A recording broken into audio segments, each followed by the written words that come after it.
People sometimes ask me about the presence of women in Islamic finance, and I'm pleased to say that there are very many capable women who have led the industry. And the first person that comes to mind naturally is Tan Sri Datuk Dr. Zeti Aziz, who is currently the Governor of the Central Bank of Malaysia.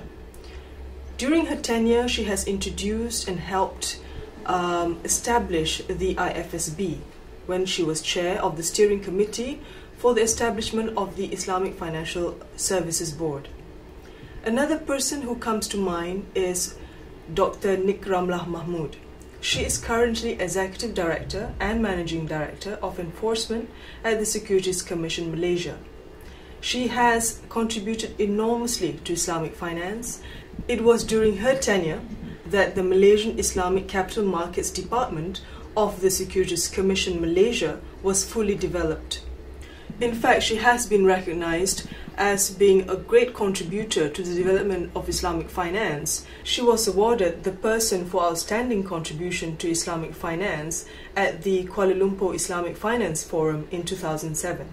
And of course, we certainly cannot talk about women in Islamic finance without referring to our female scholar, Dr. Engku Rabiah binti Engku Ali. She is one of the newest scholars to emerge in the industry. Although I say new, she has been in the industry for some time. She is recognized in Malaysia and in the Far East as being of great academic integrity, and she is currently registered with the Securities Commission Malaysia. In terms of her background, she has a first in double degrees, a distinction in her masters, and also, of course, the necessary doctorate. But women in Islamic finance are not limited to those in the Far East. We also have Stella Cox of Donny Day, who is based in London. Stella has been a leader in offering commodity murabaha. Stella has been with Donny Day for more than a decade, and her name is synonymous with commodity murabaha. If you mention Stella Cox to any Islamic banker, he would definitely recognize the name for being a great contributor and facilitator of commodity murabaha transactions. I also want to mention Dr. Shamsat Akhtar, who is currently chairperson of the Islamic Financial Services Board, the IFSB. The reason I would like to mention her is because she is also the governor of the Central Bank of Pakistan and has expressed an interest in developing Islamic finance. It is of course necessary for those who are contributing to Islamic finance to be in positions where they're able to power and propel the development of Islamic finance either through regulatory changes or through innovations.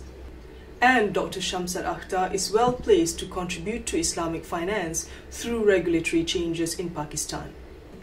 This is perhaps not known to many people and sometimes not even known to those within the Islamic finance industry. But we also have two female CEOs or women CEOs of Islamic banks. We have Jamilah Jamaluddin, who is the CEO of RHB Islamic Bank.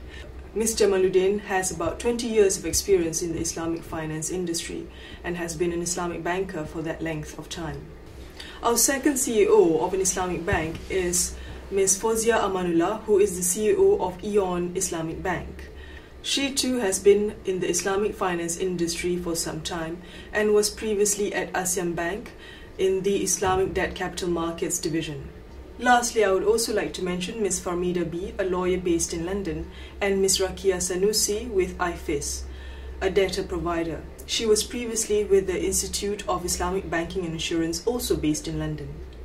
Clearly, we have many capable women in Islamic finance, and their contribution is not just limited to the world of Islamic finance, but it has a trickle-down effect on various other sectors, such as, for example, construction, manufacturing. The reason is because when you have such prominent women in such high-profile positions, let's say, for example, Dr. Zeti Aziz, other women in other industries will also look at the governor of the Central Bank of Malaysia and recognize and realize that they can do more for their own particular industry and be leaders in their own particular industry.